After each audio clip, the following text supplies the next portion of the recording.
Meus caríssimos alunos e alunas, vamos retomar um tema Informação Histórica do Pensamento Jurídico do primeiro semestre, número 1, retomando algumas questões sobre mitos que alguns alunos têm me perguntado aí pelo sistema.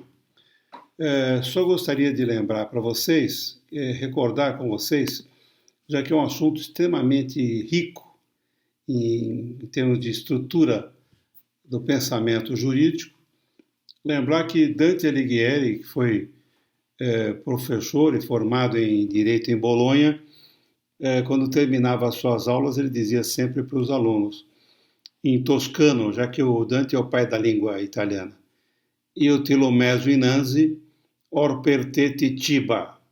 Eu te dei o ensinamento, o conhecimento, agora você, por sua conta, faça a digestão disso. A aula como processo de ser digerido, modelo mental digestivo. O Sócrates falava em modelo mental uterino. Ele dizia, minha mãe era parteira e eu farei o parto das ideias. A maiêutica socrática, parir o pensamento. Já que então a ideia aí seria de digerir o que foi aprendido, já que o processo de aprender, como dizia São Tomás de Aquino, é um processo que envolve o aluno e o professor. Será que houve ensino quando o aluno não aprendeu? Essa é uma questão que me incomoda profundamente. Será que há ensino quando alguém não aprende? Que seria isso? Por isso que o Dante, quando terminava as suas aulas, dizia sempre, eu te dei o alimento, agora você, por sua conta, faça a digestão disto. Então eu gostaria de retomar com vocês algumas ideias. Outra coisa, ensinar é profissão impossível, né? Como dizia já o próprio Sigmund Freud. Se a pessoa não tem interesse em aprender, não tem como você querer ensinar. Claro que o momento de aprendizagem também envolve o receptor, alguém que recebe a mensagem tenha condições de digerir aquele processo. Lembro sempre do sermão da 60ª do Padre Antônio Vieira, quando ele fala da importância de semear. E quem a culpa de não ouvirem a palavra de Deus? Será que a culpa é de Deus que fez a Bíblia para não ser entendida? Será que a culpa é do ouvinte? Ele diz, não, a culpa é de quem transmite a palavra. Então, ele coloca no pregador, Padre Antônio Vieira, que é o pai da língua portuguesa no sentido de formação, é o imperador da língua portuguesa, como dizia o Fernando Pessoa, Padre Antônio Vieira. Então, claro que há a importância de formação de vínculo. Quando forma vínculo, você aprende. Quando não forma vínculo, nós não aprendemos. Algumas disciplinas, elas são disciplinas que passaremos durante o curso e não teremos nenhuma lembrança dela. Lembra que disciplina forma discípulo. Discípulo é aquele que ama o mestre. Se tiver uma relação afetiva, você aprende, você consegue digerir. E estamos sempre aprendendo. A frase célebre do Miguel Ângelo Buonarroti, ancora imparo, I'm still learning, eu ainda estou aprendendo. É um processo todo de digerir o pensamento. Lembra que a Grécia é composta por mais de 10 mil ilhas? Então eu vou retomar aqui alguns mitos gregos que alguns alunos ainda, embora tenha exaurido quase o problema, algumas questões ficaram em aberto. Lembra que a Grécia é formada também não só pelo território grego, mas também pela Magna Grécia, os italianos falam, Magna Grécia, abaixo de Roma, toda aquela região que nós já comentamos com vocês.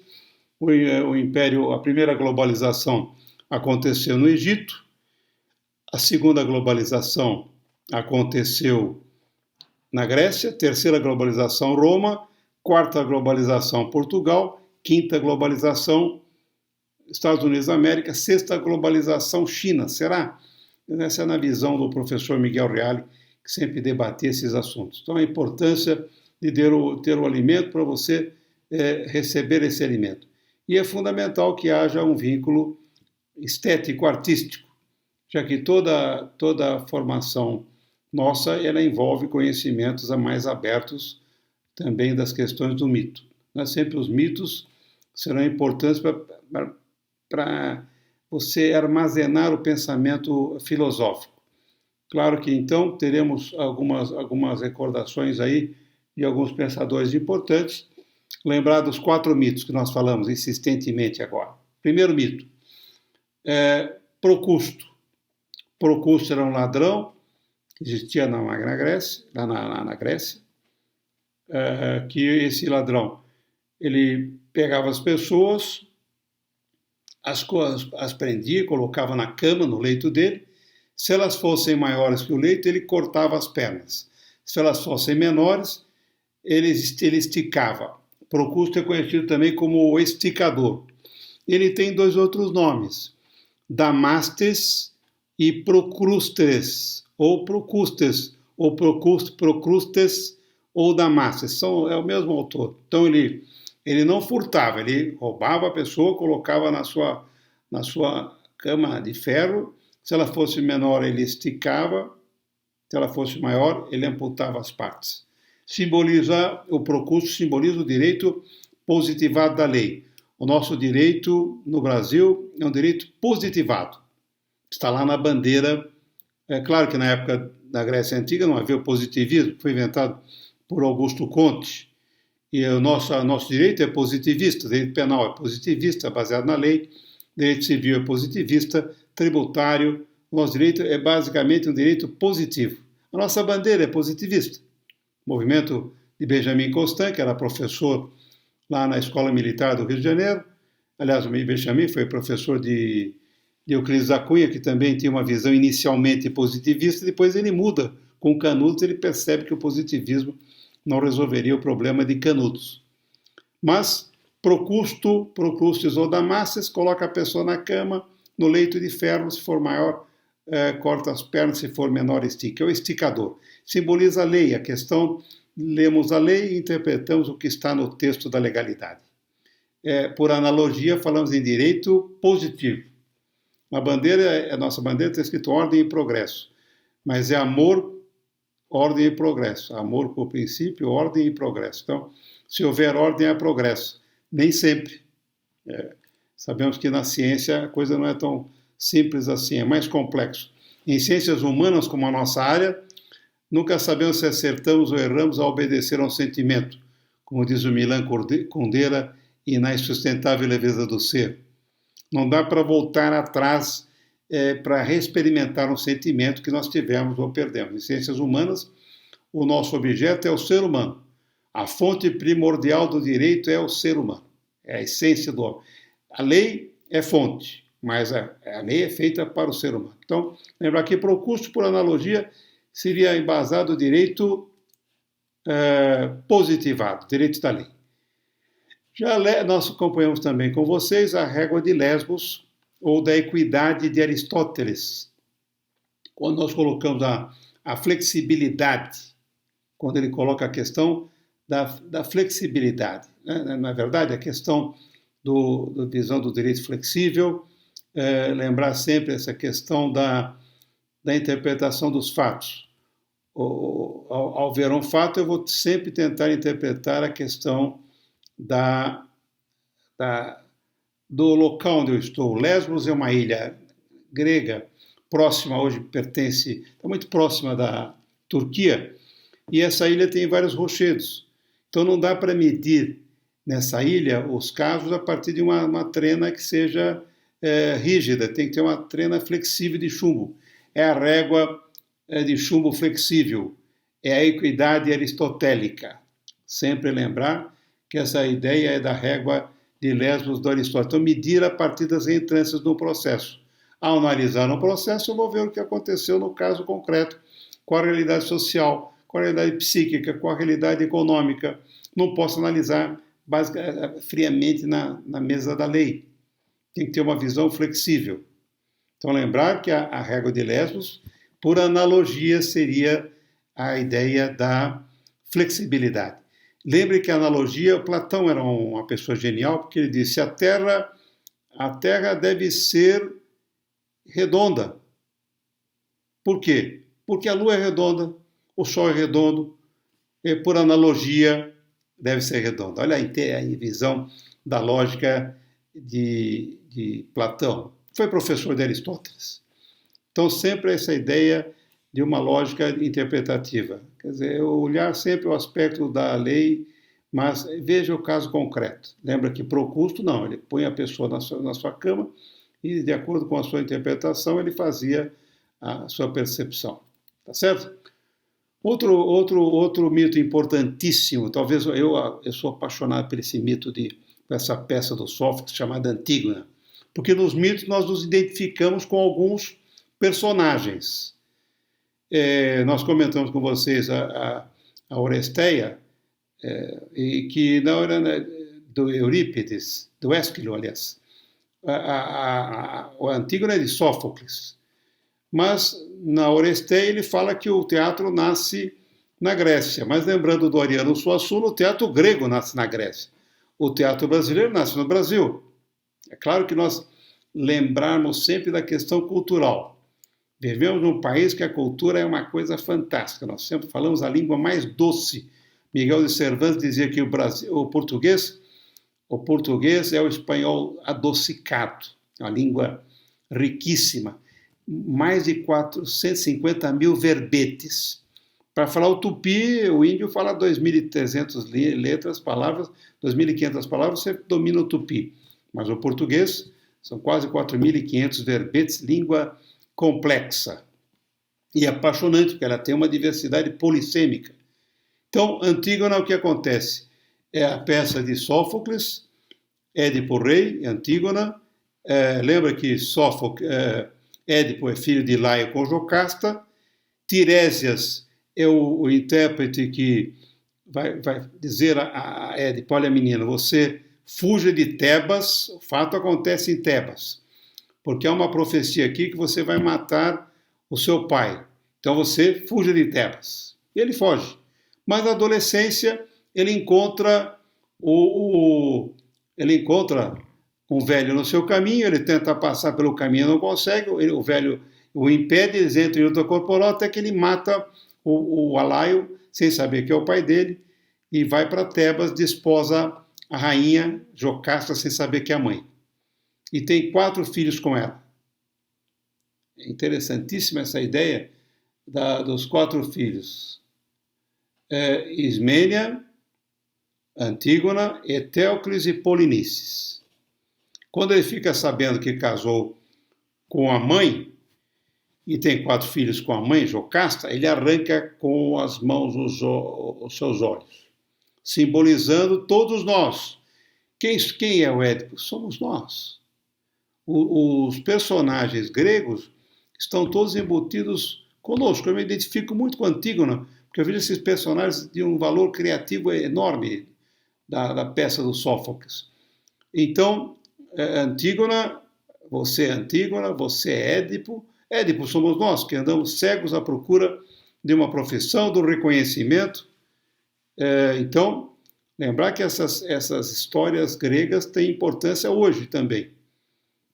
Então, ele desposa a Jocasta, tem 4 filhos, e, de repente, o Sófocles, que é o autor da novela das 8 lá na Grécia, em Tebas, ele retira o Édipo da jogada. Depois vou mandar um texto para vocês que eu escrevi em 2018, deve sair agora como um capítulo de um livro. Acho que eu já encaminhei para vocês, mas vou reencaminhar, que trabalha essa questão justamente mais pormenorizada. Bom, Édipo sai do texto, entra o irmão de Jocasta, Creonte, que é um ditador, que vai gerenciar, vai fazer as leis conforme a visão positivada. Creonte também tem uma visão da lei. E severo. Claro que terá uma postura mais rígida. E ele assume o poder. As mulheres na Grécia não tinham poder, tanto Ismênia como Antígona não podiam ser rainhas de Tebas, mas Polinices e Etéocles são os herdeiros verdadeiros também ao poder. Então Etéocles e Polinices vão falar com o tio Creonte. Tio, o nosso pai era o rei, nós teremos direito à herança, sermos reis. Não, vocês vão fazer o seguinte, vamos disputar em duelo, e Etéocles e Polinices duelam, e Etéocles mata Polinices, Polinices mata Etéocles. os dois morrem, o poder continua ainda com Creonte, irmão de Jocasta, tio dos dois. Os dois morrem. Para quem ele amava, Eteocles, ele dá um funeral com honras militares, e para o sobrinho que ele não gostava, Polinices, ele faz uma condenação, ficará insepulto.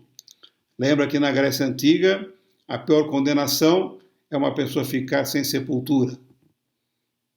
A alma ficava vagando, é metempsicose. Eles acreditavam na transmigração das almas. Havia uma transmigração, como eu já disse a vocês. Quer dizer, a pessoa vê a reencarnação. O cristianismo crê não crê na reencarnação, crê na ressurreição. Mas os gregos acreditavam na transmigração das almas, essa visão de você nascer como rato, depois nascer como cachorro, e cada evolução haveria uma nova a transmigração das almas.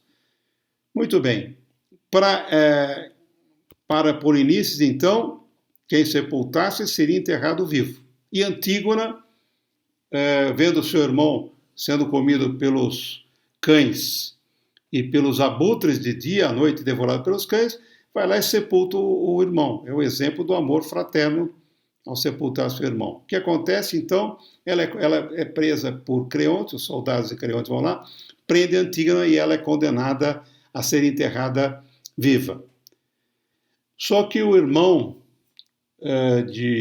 o filho de Creonte, irmão, era apaixonado pela prima e conversa com a mãe, Eurídice, e Eurídice convence Creonte a deixar o filho casar com a sobrinha. Ele diz: vai lá, meu filho, tire a sua prima do túmulo e case com ela. Mas quando ele chega lá, ela ainda está respirando, ela pega nos braços, mas ela em seguida morre.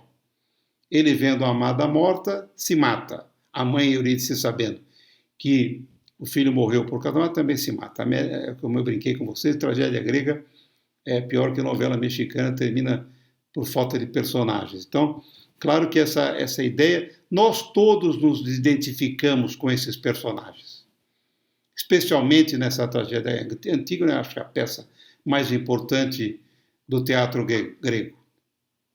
Bom, então, Procusto, Lesbos, Antígona e Prometeu acorrentado, também um outro mito importante. Antígona simbolizando o direito natural de sepultar o irmão, direito natural de acompanhar o seu pai, e o Prometeu acorrentado seria uma ideia de que Prometeu furta o fogo do seu pai Zeus, lá no Olimpo, ele traz o conhecimento para os homens, e Zeus fica possesso com esse fato, fica sabendo, condena o seu filho a ficar acorrentado nas amarras no rochedo. Então os abutres vêm de dia, comem o seu fígado, bicam o seu fígado, e à noite esse fígado se regenera. Tá certo? Então simboliza também a Prometeu acorrentado, aquele juiz que fica amarrado, fica preso nas amarras da legalidade. Quer dizer, manda muitas vezes colocar uma pessoa que está morando num barraco que vai desabar, que ela volte para o barraco, que ela tem direito a morar no barraco, mas tem que ver o contexto. É sempre importante a contextualidade do fato. Aqui em Campinas houve a visão do Parque Uziel. 30 mil pessoas invadiram o Parque Uziel, ali na entrada da cidade, perto do Herói Pão Plaza, e o juiz deu: desocupe-se. Só que o coronel da Polícia Militar não conseguiu cumprir a ordem. 30 mil pessoas, colocá-las em fila indiana até Indaiatuba, seria uma alternativa, mas faria um novo Canudos se fosse fazer esta ideia de cumprir a legalidade. Então veja que é importantíssimo para nós termos uma percepção desses fatos. Bom, vimos depois a questão da Clitemnestra com Agamenon, que assassina a Clitemnestra com seu amante Egisto, mata Agamenon, e a Oresteia, contado por Ésquilo, Orestes e Eletra se vingam, a justiça como vingança. Elas se vingam depois, esta ideia de se vingar. Bom, então seria uma justiça feita à base da vingança. Então, os mitos são importantíssimos para que nós pensemos aí a questão do contexto atual. Mandei para vocês também a Apologia de Sócrates e a Ética Nicômaco de Aristóteles, no livro V, que trabalha essa questão da justiça. Mas, de qualquer maneira, a pedido de alguns alunos que não haviam entendido bem esse contexto dos mitos, acho que foi bom recordar, eu vou então enviar para vocês novamente o texto contando essas histórias, essa questão dos mitos. Isso vocês têm que conhecer, porque vão ser formadores é o primeiro juiz da causa, o advogado. O advogado sempre será o primeiro juiz da causa. Tem que ter formação cultural. O direito, o objeto do direito é cultural. Então é importantíssimo que o advogado tenha uma percepção do contexto social, psicológico, histórico. Então, dessa forma, vocês poderão continuar caminhando, tá bem? Um abraço para vocês, felicidades, até breve.